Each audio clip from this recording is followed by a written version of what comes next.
Some say we're on the verge of a great awakening. Others claim the powerful puppet master's multifaceted stranglehold is stronger than ever.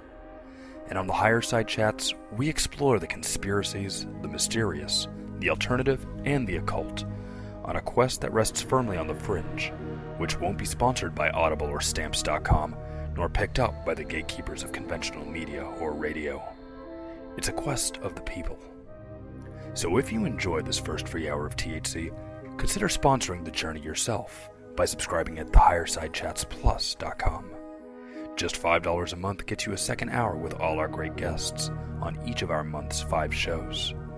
You can also make your own topic and guest suggestions right on your THC Plus profile, communicate with Greg Carlwood, and have your own custom RSS feed URL to use and still listen on the majority of popular podcast applications.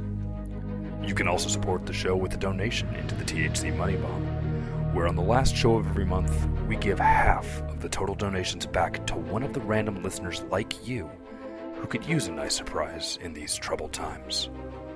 And lastly, to support THC in a free and equally important way, share the show with your friends, review us where you can, and join us in the conversation on Facebook, Twitter, and our subreddit forum, where THC fans and the cerebral adventurers of the counterculture have taken refuge, and discuss the finer points of our never-ending struggle to tip the scales in favor of truth, peace, and enlightenment in a war-torn, corrupt, and shady world. Let the games begin.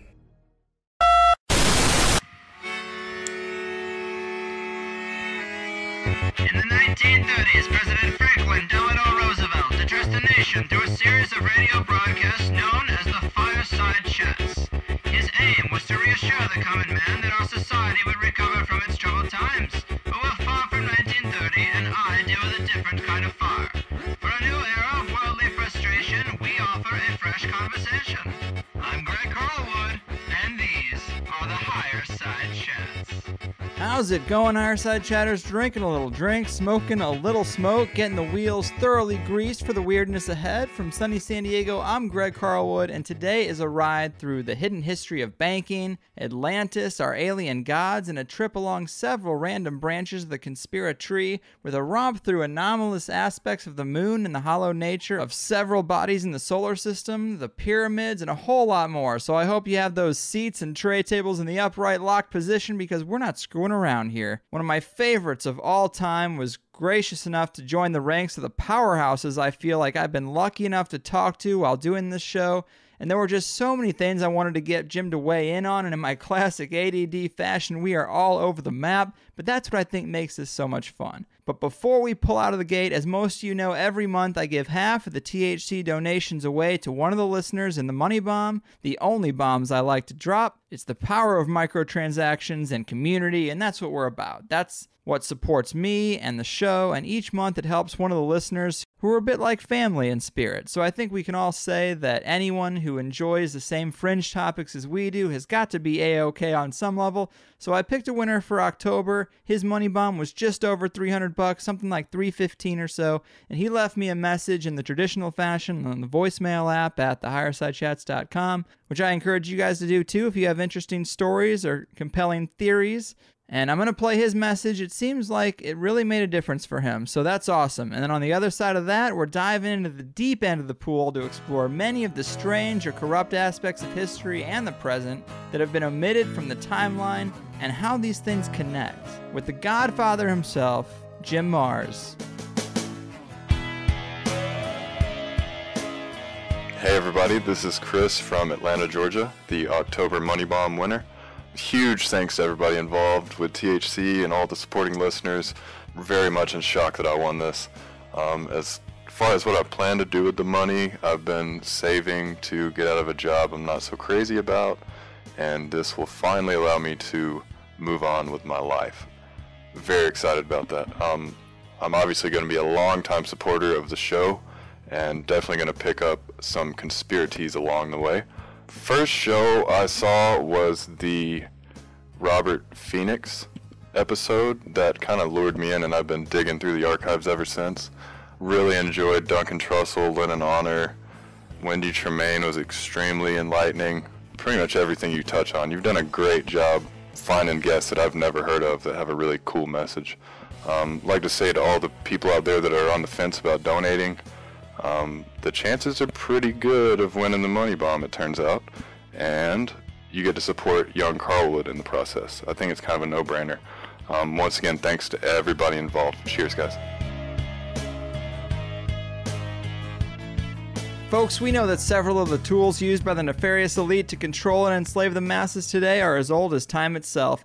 Coupled with stories from cultures all around the globe that speak of superior beings from the sky that brought them knowledge, built society around their plan, and might have even built humanity itself, one can't help but wonder how connected these ancient sky visitors are to the puppet string pullers of today. And lucky for us, today's guest has been dusting for prints and prying up the floorboards longer than I've been alive. He's an investigative journalist and author from Fort Worth, Texas, who has written several best-selling books on a plethora of my favorite topics, from Alien Agenda and the $1 Trillion Conspiracy to Rise of the Fourth Reich and our Occulted History. The man who knows the plan, the Papa Bear of the conspiracy movement, and one of my favorite researchers on the scene today, Jim Marrs. Welcome to THC. Hey, Greg, it's a pleasure to be with you.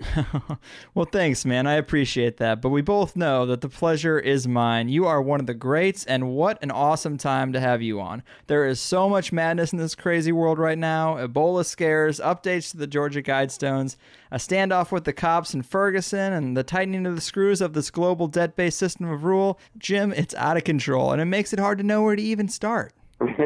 That's true. Well, you know, as the last of a dying breed, I consider myself a generalist. I know a little bit about a whole lot of things, you know, and I don't claim to be an absolute expert in anything. But unfortunately, that's what we need today because, as you just pointed out, there's so much going on. And we're such a highly specialized society now. Doctors know doctoring, lawyers know the legal system. You know, everybody's into their own little thing. And I think that what's missing is somebody with an overview to try to catch what's going on. But I don't know. I think so many things bother me today. The rise of ISIS in the Middle East, which turns out is simply basically just the old Muslim Brotherhood, which was originally a Nazi-run organization during World War II and then handed over to the British when the Nazis were defeated. And then the British handed it over to the CIA. And so we've been running them ever since. They could not use the term Muslim Brotherhood when we wanted to confront the Russians in Afghanistan back in the 80s. So they changed the name to the Mujahideen, or the Freedom Fighters. And then they brought their leader, the Saudi Osama bin Laden, over to this country under an assumed name, and gave him arms, ammunition, training, money, sent him back to fight against the Russians in Afghanistan, but changed the name to Al-Qaeda. But then after 9/11, they decided that wasn't going to fly much anymore, so now it's ISIS. But it's all the same bunch of Arab mercenaries and minions that they can recruit over there and get to do their will, and the whole purpose is to just create chaos in the Middle East so that we continue to have control over the oil resources and the gas pipelines. Right. And not to mention keeping the poppy fields going for the heroin trade in Afghanistan. You know, prior to our invasion of Afghanistan in the fall of 2001, ostensibly to simply go and try to capture Osama bin Laden, it was widely reported, particularly in the European media, that the Taliban, and I don't have a whole lot of good to say about them, but they were religious fanatics, and they had destroyed 95% of the heroin crop over there, the poppy crop, okay? And so we went in there. How hard would it have been to simply go ahead and destroy the other 5%? And then, you know, that would have been the end of the major heroin supply in the world. But instead, within a year, they were all back into poppy cultivation. And then I read a piece the other day where this year they're having a bumper crop, okay? So they got to keep the drugs flowing. And of course, I don't think anybody's going to be able to prove that leaders of the United States, and I'll name the Clintons, and I'll name the Bushes, and nobody's going to be able to prove that they are behind the drug trade. But what is known and well documented is that these families like that, and plus many others, the wealthy elite, depend on the drug money flowing through the banking industry to make them millions and millions of dollars every year. So although we supposedly have been in a war on drugs since the Nixon years, obviously that war is long lost, and it's more talk than actual action. For example, if there was a true war on drugs and they wanted to stop the illegal drug trade, it would be simple enough to go through the banking system, identify the drug money that's crossing through there, and put a stop to it. But of course, they'll never do that. No, of course not. They got to get their drug money. But man, you are so good at identifying and tracking this tangled web of changing names and power centers and following it throughout time. It gets confusing for me, but that's the way they like it. One other thing that's on the minds of a lot of listeners, I think, is probably Ebola. It's about what half the emails I get are about, and I can't tell if it's just a media fear campaign, a legitimate concern, or part of something bigger. What are your thoughts on this whole Ebola thing?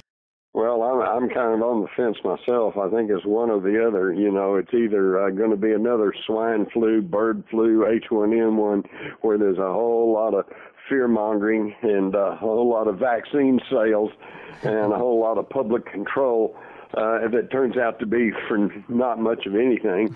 Or it may turn out to be the zombie apocalypse, that kills off everybody. I guess we'll just have to kind of wait and see. But I will say right off the top that there's too many questions about it. The testing for Ebola is very questionable. There seems to be only like one test, and only the CDC has that. And and like right now, the big current Ebola story is how that nurse Hitchcock up in wherever that is, New York or wherever, is saying she doesn't want to stay in quarantine. Right. And then it turns out that she has been training as a intelligence officer for the CDC.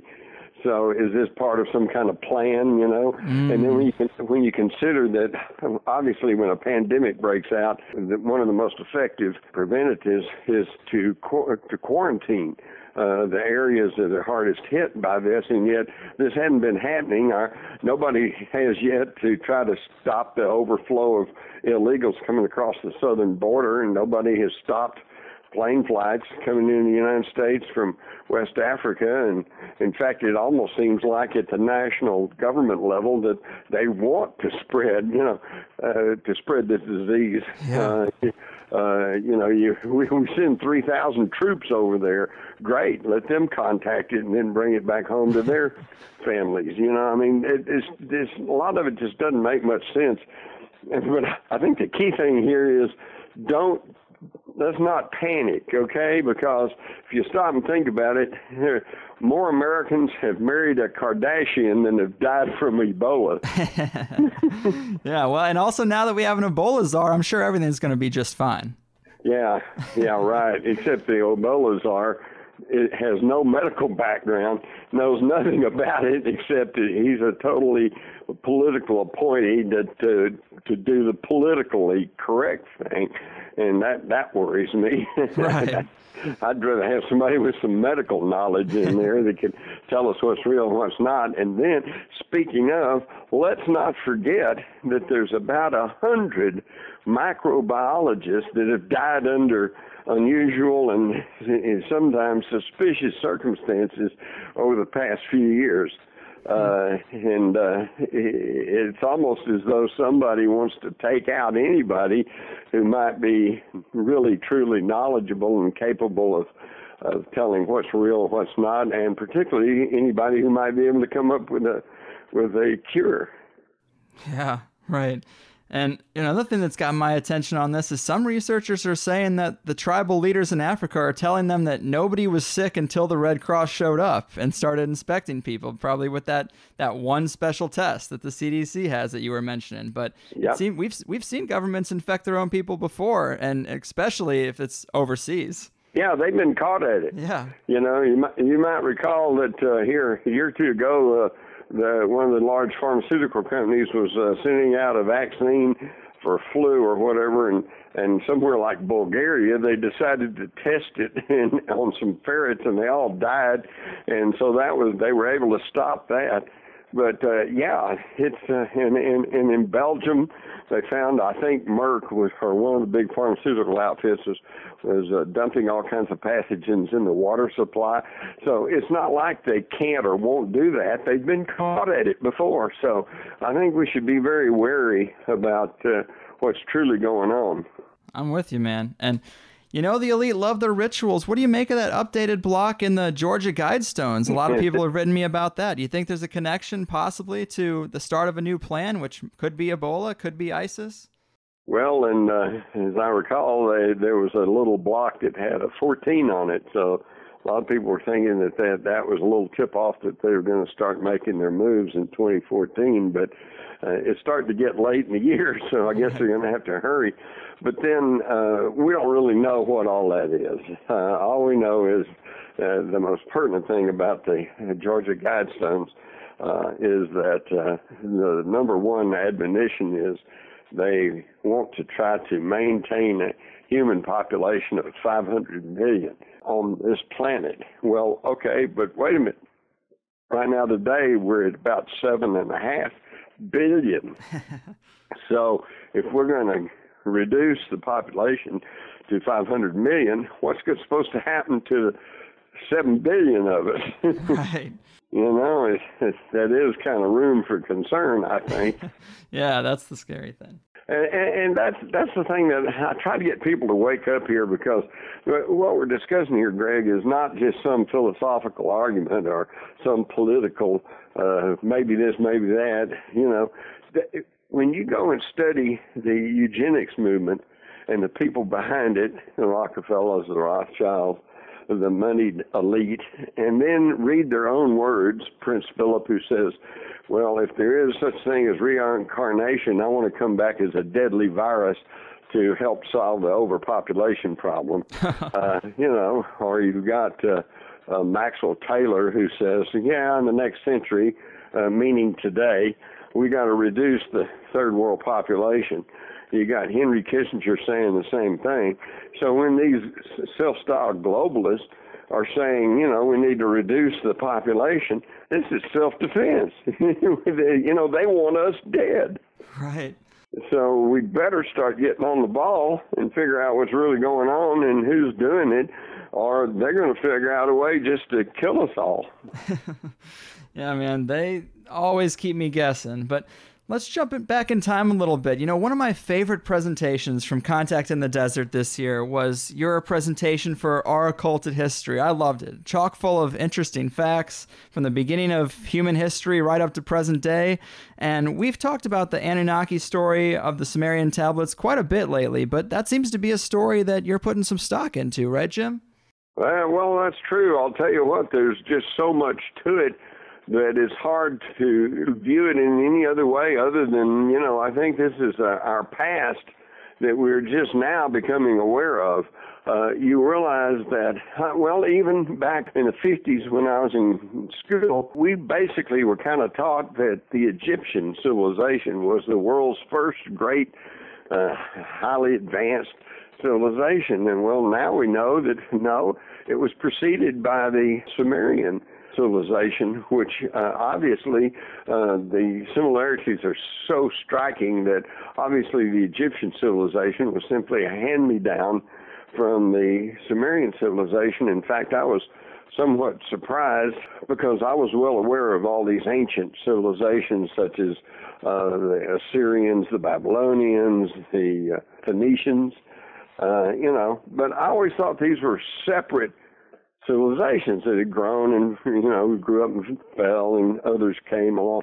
But what I found out was actually the history of the world has been they started with one great, highly technological civilization that obviously then fell apart because of natural or even unnatural conditions, warfares, and geophysical changes.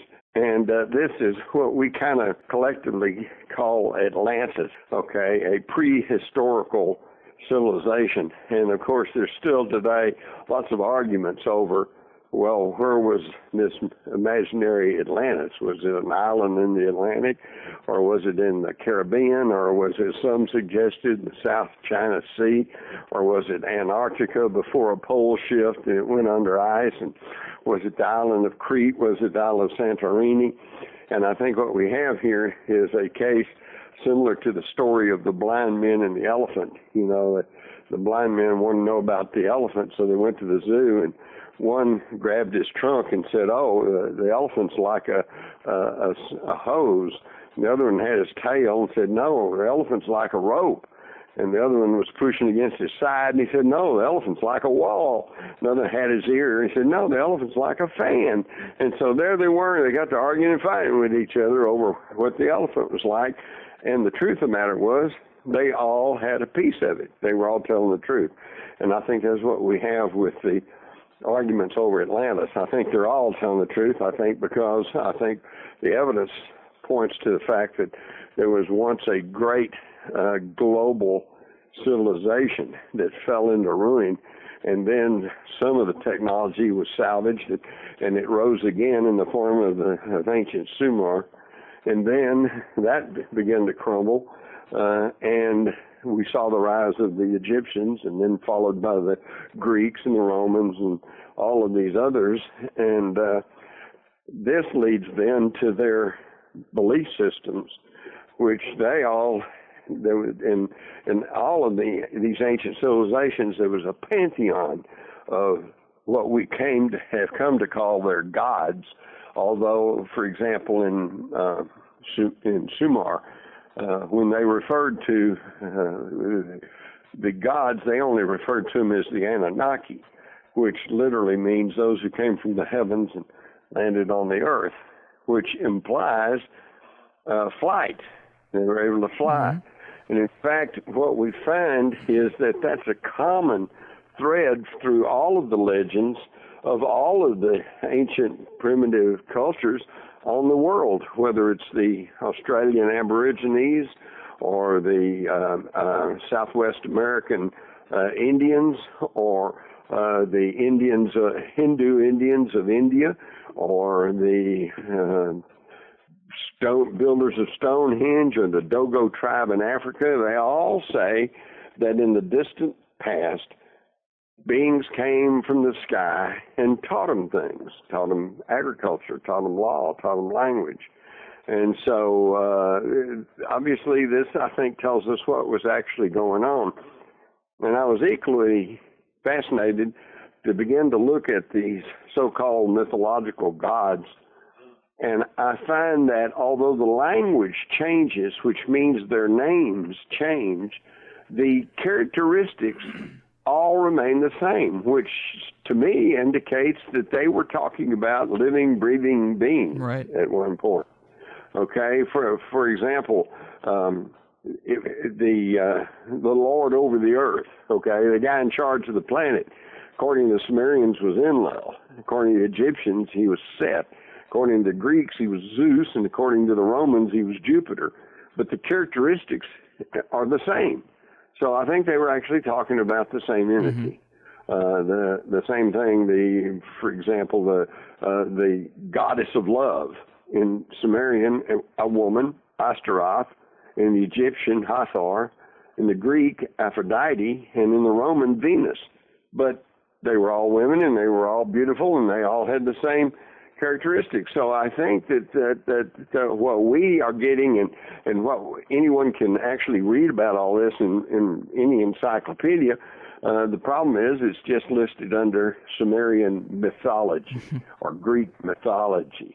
So we tend to brush all that off because we tend to think that these are just stories that they made up. But there's a growing number of scholars who now believe that some of these stories of ancient gods that fly around in the sky and can destroy whole cities with a single weapon, and that were behind some of the wars of the gods and of the men and of the kings, that these were actually real flesh and blood beings that were here on this planet causing trouble thousands and thousands of years ago.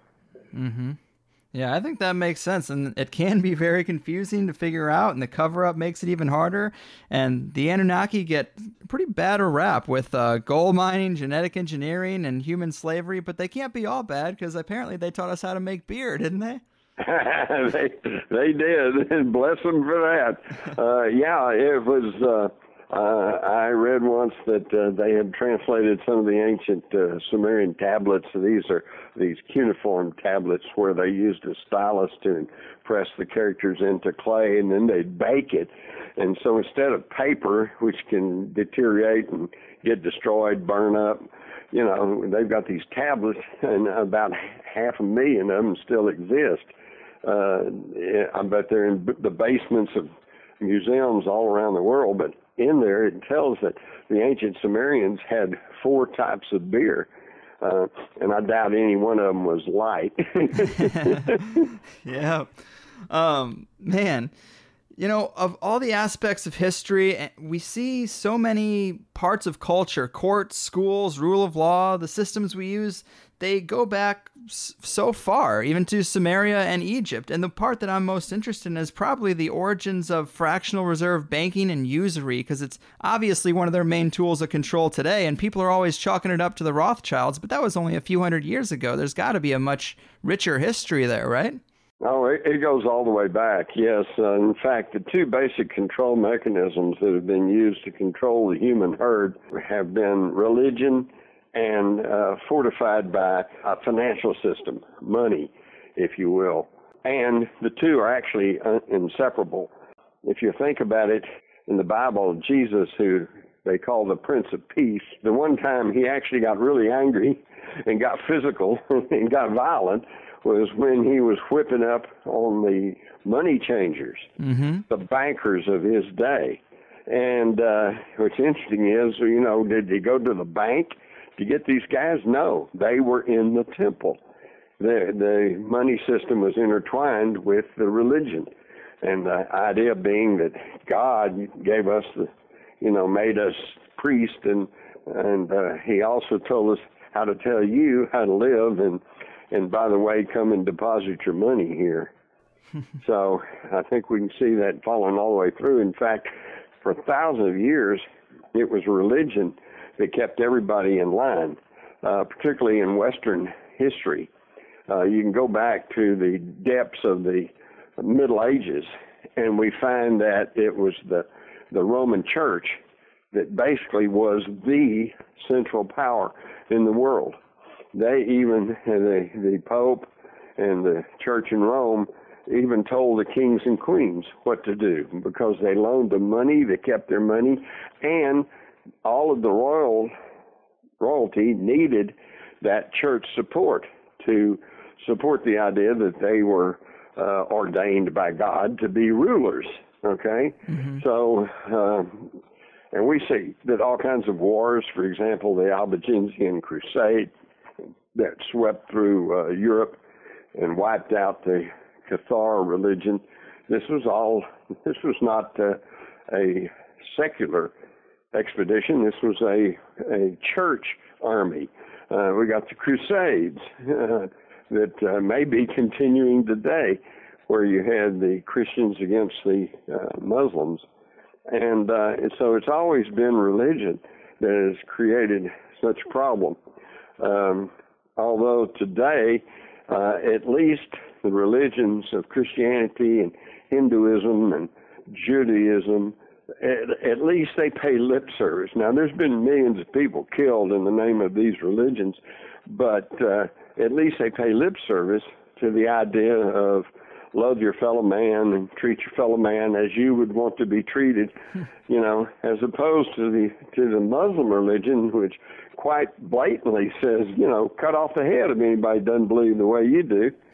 So I think we can see that we still have a problem with religion, but today the main control mechanism has proven to be financial. It's the golden rule. Whoever has the gold makes the rules. Yeah. Man, when you analyze the history of it, I think there's a big part of your presentation was on that, and it was just so fascinating because I guess this area of Mesopotamia called Khazaria is where it all started with usury and interest, and that's really the fuel that makes the money funnel up, right? That's exactly right. I was just reading today about this control through money is still going on.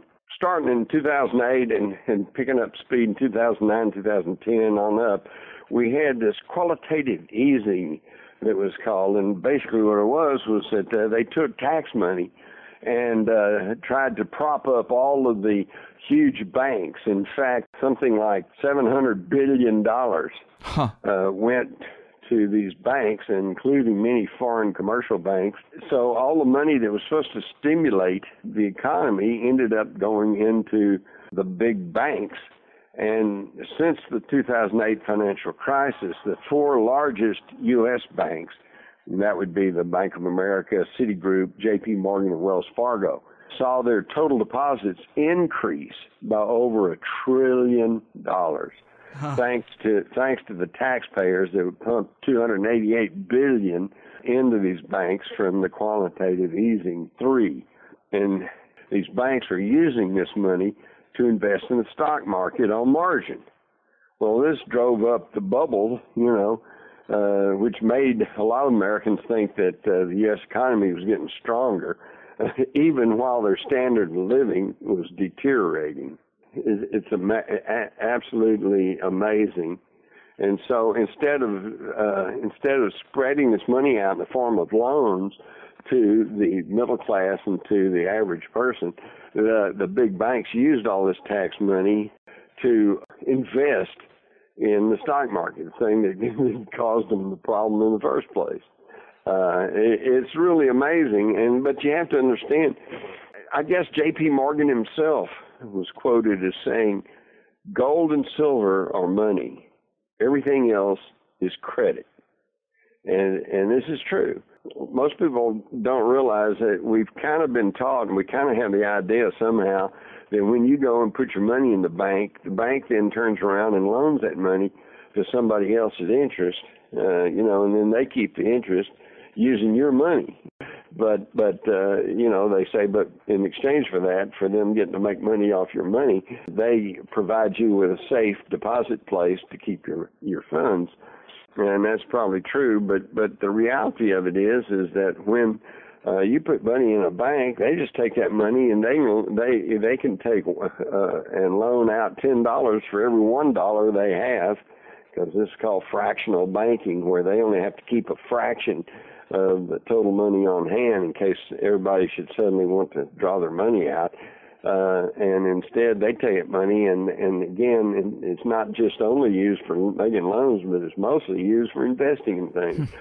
So when you put money in a bank, or particularly when you get a bank card, for example, we tend to have the idea that they pull money out of their pocket and put it in your account. And so when you go down and buy a bunch of clothes and buy a car or whatever and charge it up, that somehow you're borrowing money from them. But really it's not the case. What they do is just debit your account, okay? Yeah. And they create money out of thin air. Actually, it's not even money. They create debt is what it is. Right. And so here's some paperwork they've done, and nobody's out anything, and yet you're expected to pay it all back plus interest. And if you don't, they can come take your physical property, your home, your car. It's really an incredible system. And fortunately, more and more people are waking up to it, but not nearly enough. Right. Yeah, it is a fascinating thing. It's almost alchemy, building something out of nothing, building extreme wealth out of nothing, really. And exactly. Well, let me put it this way. Let's say you have $100, Greg, and I come to you and I say, hey, give me all your money. I'll keep it safe for you. Are you going to give it to me? Probably not. Right. But if I build a big building of steel and glass and put a big sign on it that says bank, and I say, Greg, give me your $100. I'll keep it safe for you. And you go, oh, okay. Well, I get your $100. At that point, I have an asset because I've got $100 that I didn't have to begin with. But I don't keep that money. I go out and speculate on stock with it, or better yet, I go loan that $100 to Joe, okay, right. At 20% interest. And okay, so at that point, that $100, which was an asset, has now gone out the door as a debit. So they offset each other. So in other words, your $100 is meaningless. It doesn't mean anything to you because you don't have it. It doesn't mean anything to me because I don't have it. But if Joe honors the commitment there and he repays the $100 plus $20 interest, on your money, do you get the $20? No.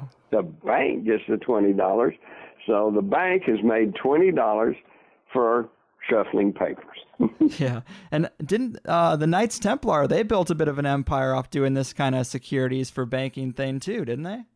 That's exactly right. In fact, you could probably credit the Knights Templars with the world's first credit card situation. They, if you were in England and you decided you wanted to go on a religious pilgrimage to Jerusalem, you're going to pass through a lot of different countries, some of them friendly, some of them not so friendly. And so you'd really be concerned about trying to lug huge bagfuls of gold coin all that distance and through all those countries. So what you do is you go to the Knights Temple and deposit your gold there. They would give you a script for it, roll of parchment or whatever. You take that along, and then all along through these various countries, if you needed money, you'd go to the Templar temples and then redeem for however much money you needed, and then they would deduct that from your deposit. So it was essentially like a credit card. And but yet, if you really study closely, you'll find that the Knights Templars probably didn't originate with this concept, but they picked it up from the archives and from the scrolls and the text that they were able to get hold of when they conquered Jerusalem and tunneled under what used to be the old Temple of Solomon. And Solomon had had collected all this stuff as Solomon's treasure following the exodus of the Hebrews from ancient Egypt. So they brought the secrets out of ancient Egypt, and as I've already mentioned, the secrets of ancient Egypt were simply the hand-me-down secrets of the Sumerians, all right, who attributed this knowledge of banking and of making beer and of law and of written language, et cetera, to the Anunnaki, those who came from the heavens. Yeah, that ancient alien source could be why we have banks today, why we have so many debt slaves on the planet. Exactly, because they figured out how to control the humans. Yeah. Whoever controls the pocketbook controls. And see, a lot of people don't really understand this because they think it's greedy old oil companies. They think it's greedy old insurance companies. What they don't understand is all of those these giant corporations are almost all beholding to this handful of major international banks that bankroll them, give them their line of credit, keep them solvent, And so whoever controls these central banks controls pretty much everything. Right. And that's why we should definitely shine a light on this area. But there is a big dark spot in history for me because we have these original bankers of Mesopotamia have amassed great wealth and power, and then we eventually see the power shift to the British Crown, the Vatican, and the Bank of London. Are these the same people with a different wrapper, or did something change? Well, let me just point out that the Rothschilds, who most people who've actually researched the whole thing pretty well understand, is kind of at the top of the financial pyramid. They themselves claim to be the descendants of Nimrod, the ancient Sumerian god king.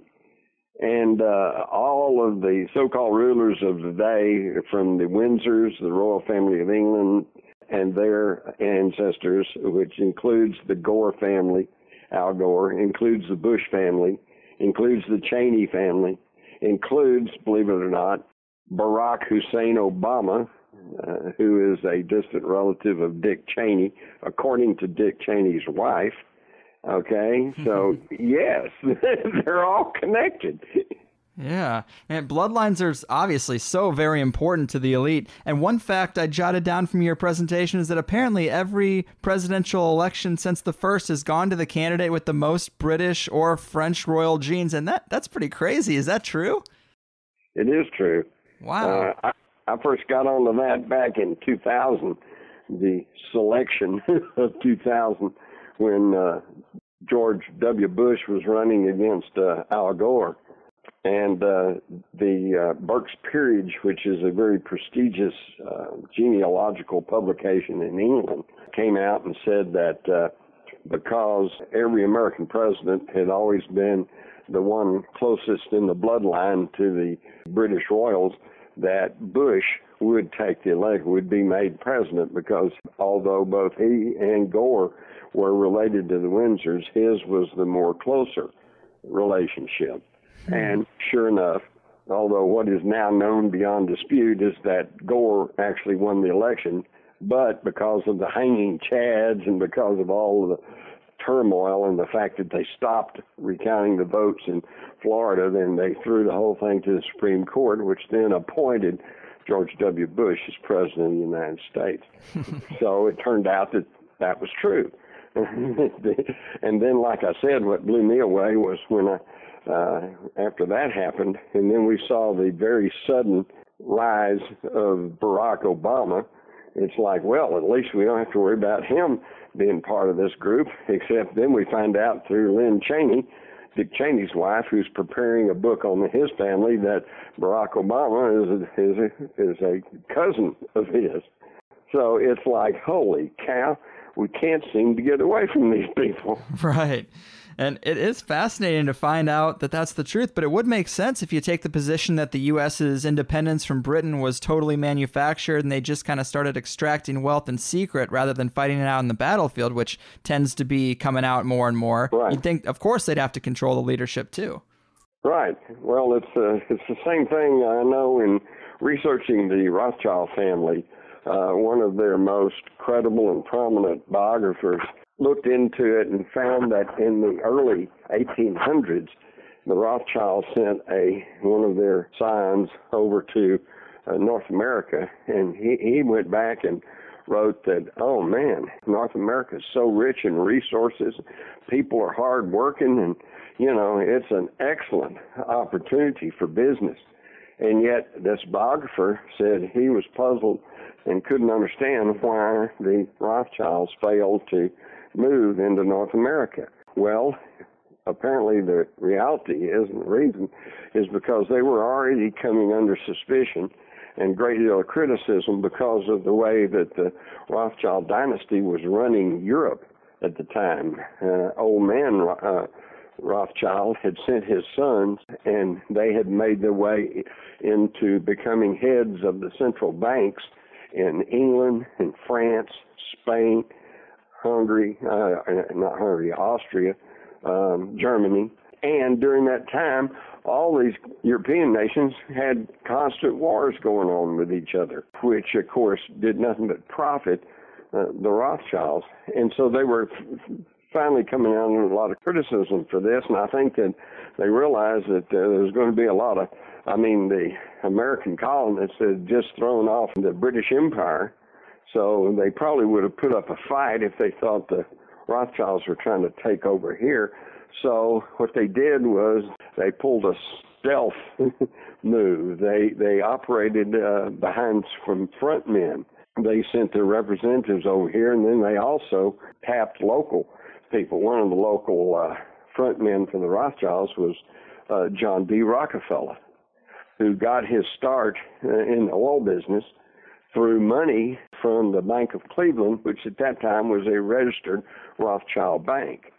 And, of course, by 1898 or so, John D. Rockefeller owned almost virtually the entire petroleum industry of the Western world.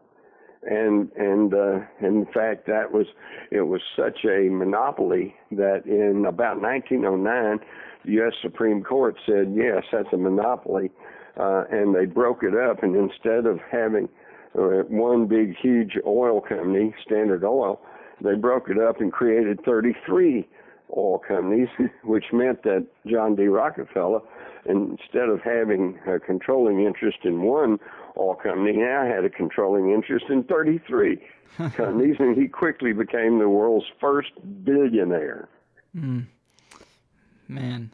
From the Anunnaki to the British Crown to John D. Rockefeller, it seems like the pattern is always it's way easier to control things in the shadows than it is to just come out there with guns on the field.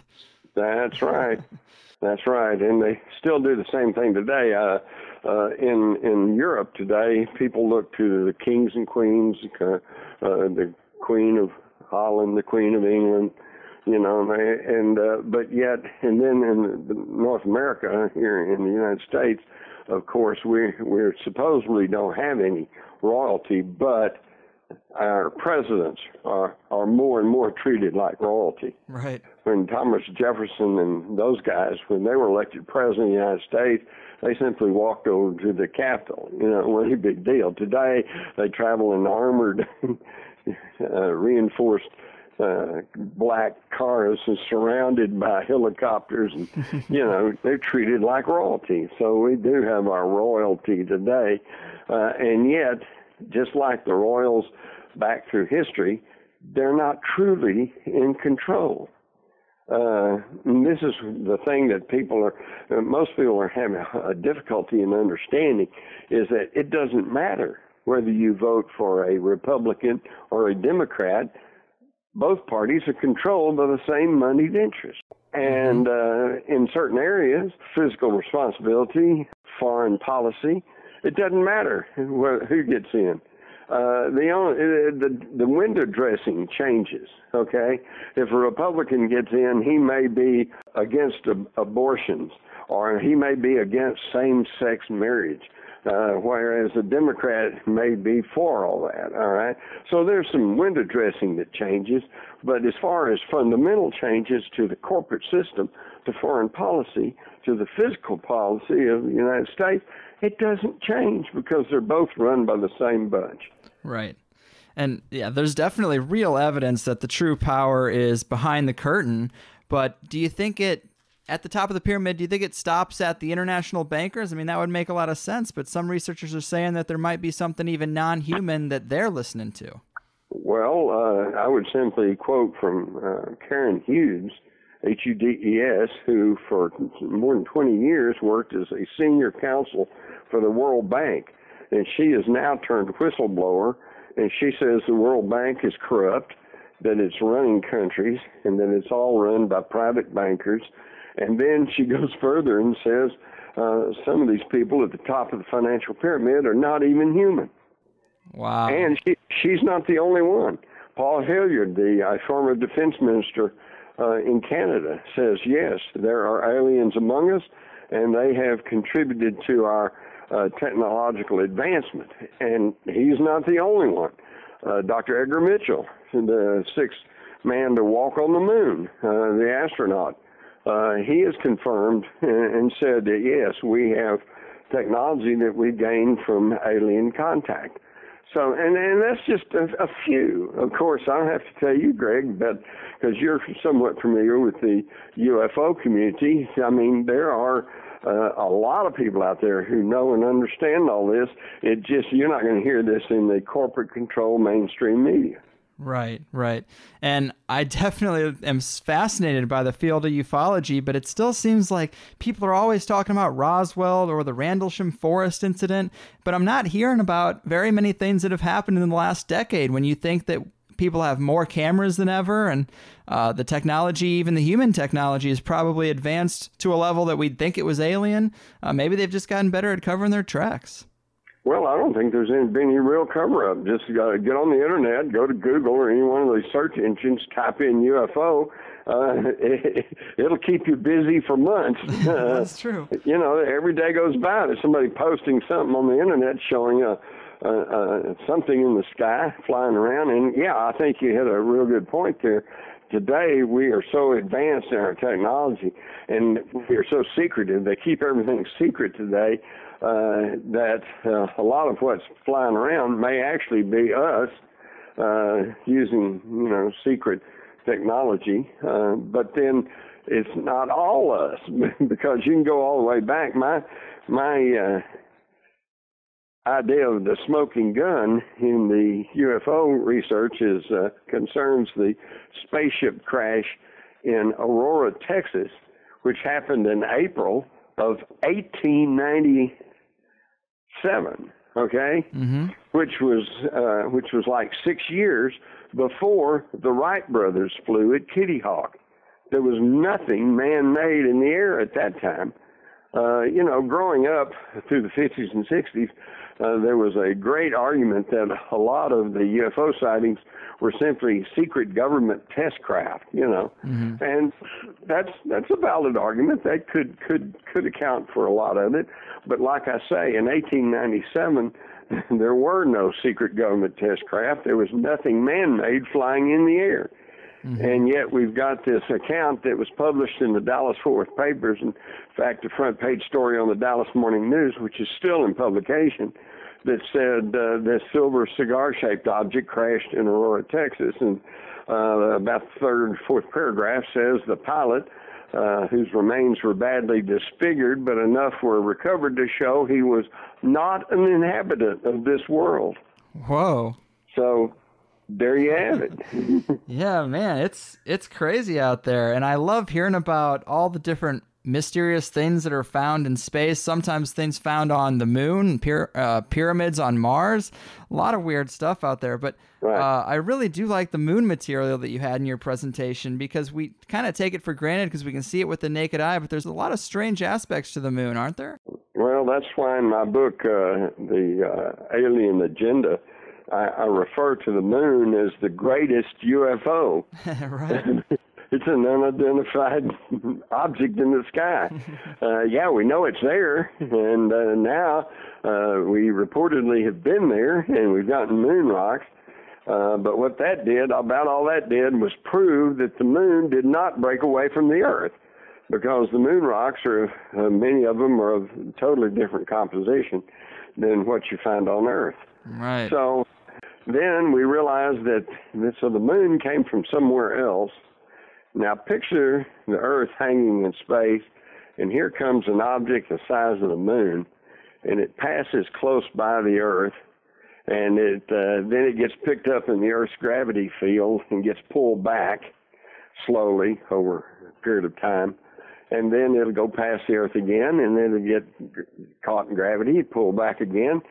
Now, common sense and rational thinking would tell you that therefore the moon should be in an elliptical orbit, kind of wobbly, going around the Earth. And yet what we know is that the moon is in a stationary, perfectly circular orbit around the equator of the Earth, with one side always facing the Earth. And at just the proper distance, so that when there is an eclipse of the moon to the sun, it just neatly covers just the corona of the sun. How is that possible? Right. The great scientist Isaac Asimov says the moon shouldn't be where it is, but it is. Okay, but then Greg, this kind of shows us our circular thinking. We know and we've been told there's no such thing as aliens, and we know the moon has been there as far back in written history as we can go. And so we know we didn't park it there. And we know there's no such things as aliens, so we just won't discuss it. Right. Yeah. Let's don't talk about the moon. And I know when I was in school, we were taught the moon was just this airless, dead world. It's just a rock up there. No magnetic field, no atmosphere, no water.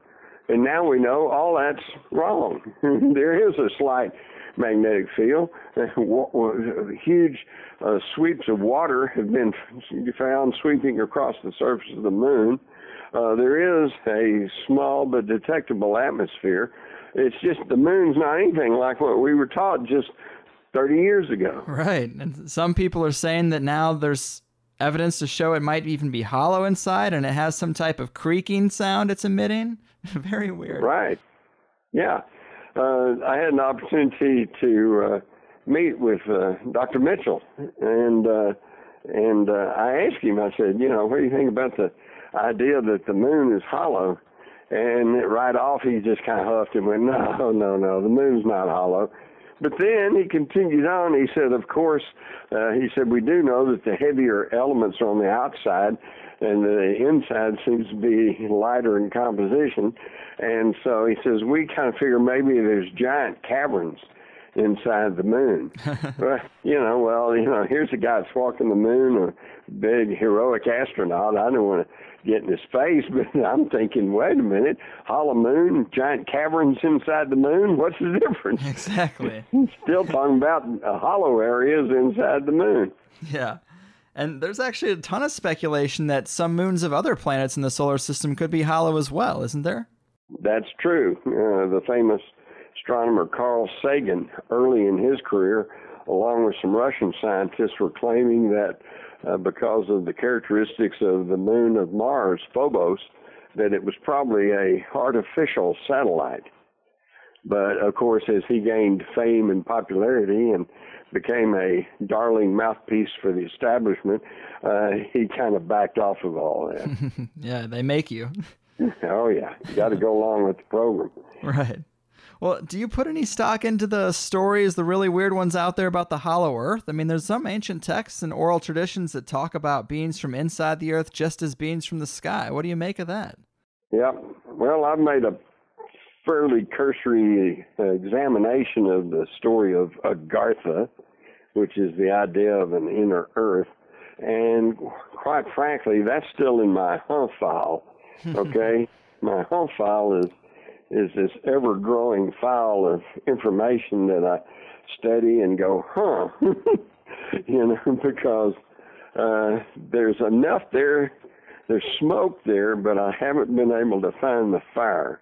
And supposedly, if some of the stories of the Hollow Earth and of Agartha are true, one should be able to fly over the North Pole and over the South Pole and find this huge gaping hole that supposedly leads to the inner Earth. And yet, I don't know of anyone who claims to have any kind of documentation to show that that's true and exists. Right. I'm kind of with you. I love the stories. I mean, I live for the Humph file. That's where the most interesting stuff lies. But, yeah, I'm with you. It'll also keep you up at night. Right. Well, Jim, thanks so much for being here, man. You never fail to impress. We've been all over the map. You do amazing research, and you're a bit of fun, man. I like that you're still willing to have fun with it. A lot of people take these things way too seriously, and it'll be the death of them. Well, I've kind of figured out that what we think of as life is actually kind of a big cosmic joke, And when we depart these meat sacks that we're trapped in, and we are free energy beings floating about the universe, we're going to think, boy, that was really a hoot back there on Earth.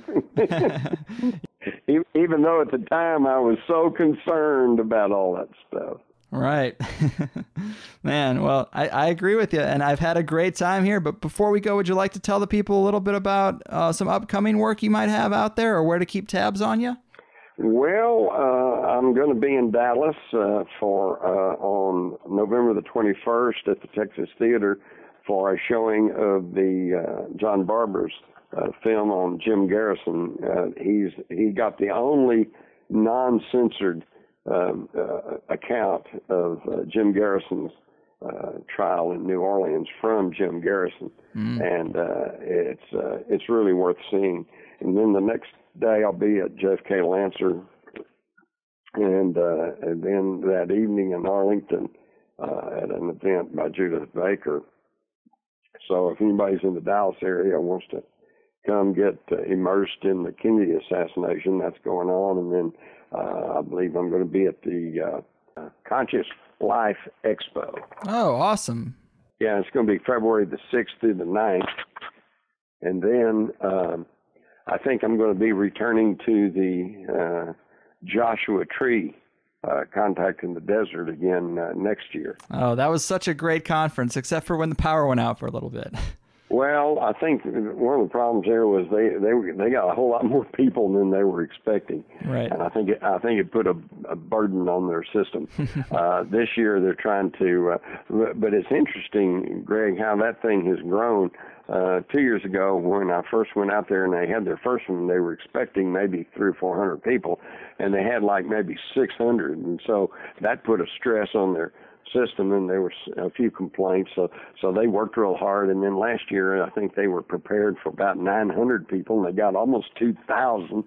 So in a way they're really going and blowing. But actually to me that's pretty encouraging, because that shows that there is a growing consciousness among the public to these things that we've been talking about.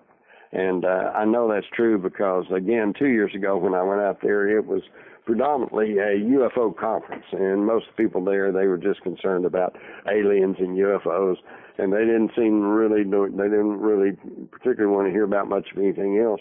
But then last year when I was out there, it's like there were so many more people, and they were so eager for information. And they not only wanted to know about aliens and UFOs, they wanted to know about 9/11, the Kennedy assassination, the TW-800, the Flight 370. What's going on with all this stuff, So I think a lot of people are becoming have heightened consciousness about what's going on, and that's good, because we all need to start paying attention and contributing.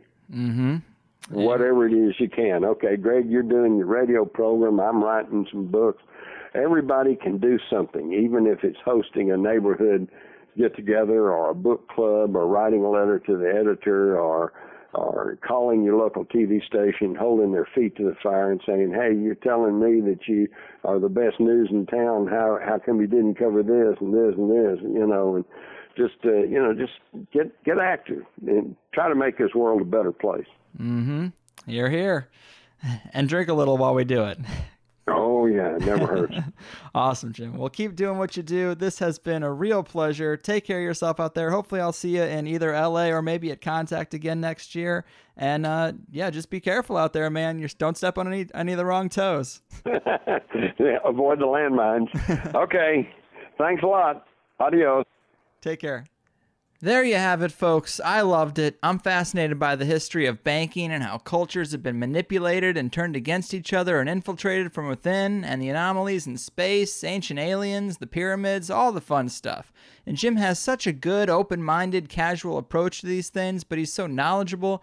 I think we should all be taking the generalist approach and toning down some of the rhetoric of how sure we are about one aspect of this thing or another. For my money, there's just too much manipulation for me to be sure about anything. I take the pieces I find most interesting or reasonable from this guest or the other guest and try to make some kind of sense out of this mess. And sometimes I'm more confused than when I started, but maybe that's a personal problem. It is tough because so many of us in the conspiracy community talk about wanting to be free from slave banking and want the embargo on free energy lifted, and we get into this idea of a better future where these needs are provided abundantly for free, but then we're worried about socialism, and we realize that managing a system of distribution is a lot of power and creates a vulnerability for the society. But we have to free people from slave wage jobs. We have to give them their lives back. We have to allow technology to handle every job it can and allow ourselves to focus on the experience we came here to have. And I've had the luckiest and greatest year of my life with this show and the guests and the fans, and my lovely supportive lady and I just got back from the best celebratory trip of my life, because it's always that you can't get the time away from work or you don't have the money because you're not working.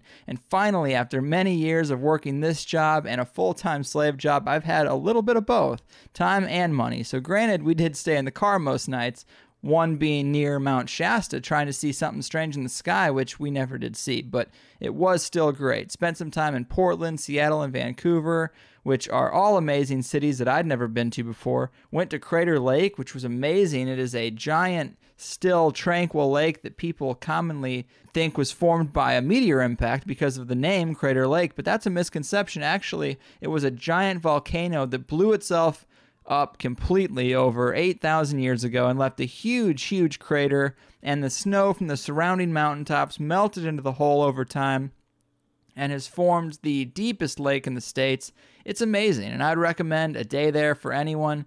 Spent some time with some listeners at a few places, namely Lou from Lifted Labs in Portland, who specializes in medical marijuana concentrates, and I had a really good time there. Thanks again, Lou.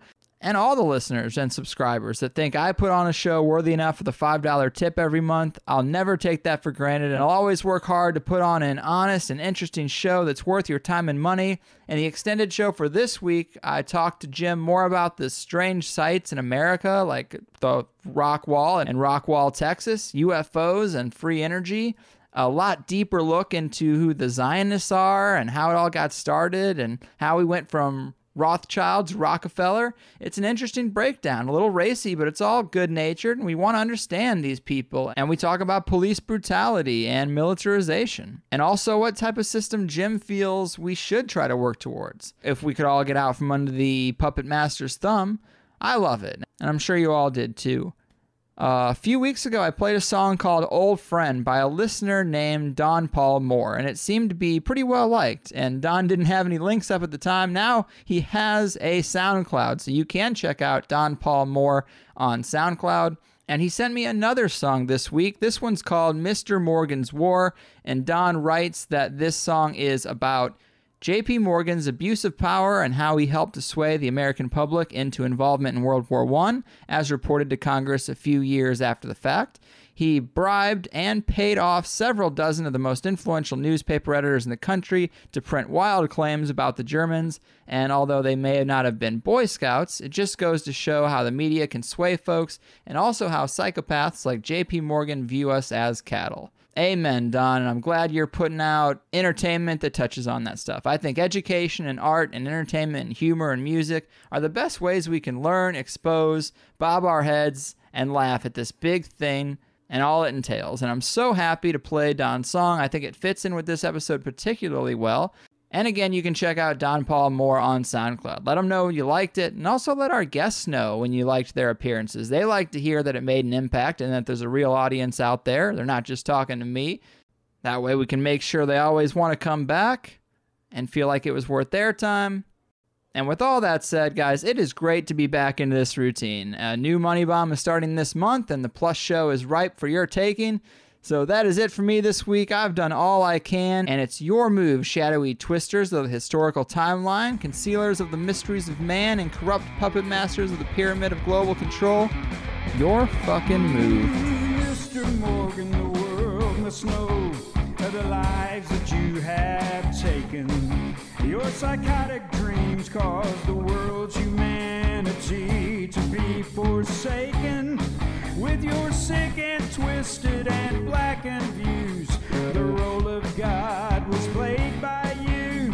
But I want you and your kind to know that soon all of my kind will know that gone are the days of freedom. No one has their own thoughts anymore. They take our sons and daughters and they feed them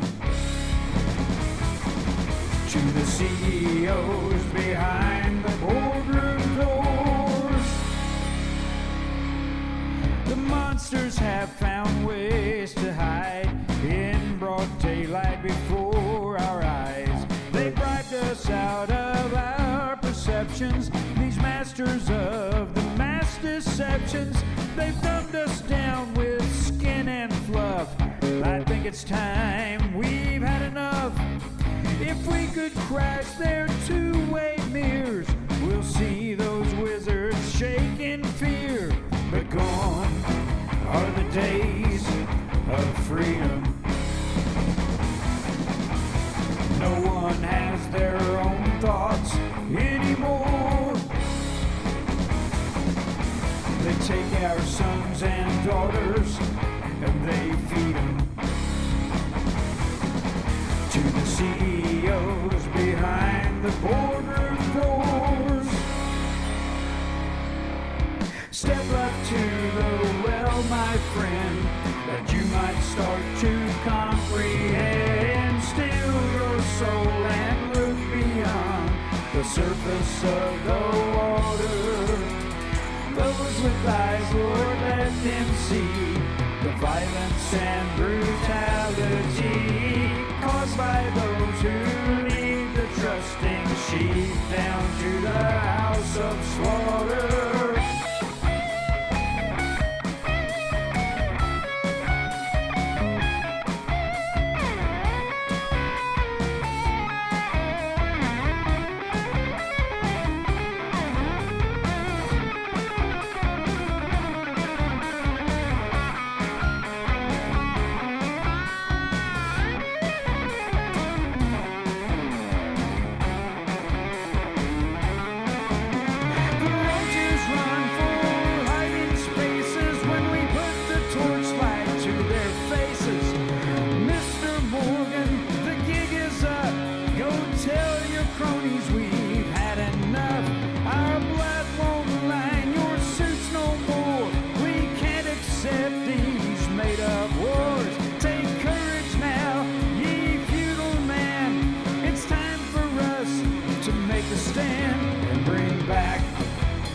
Days of freedom.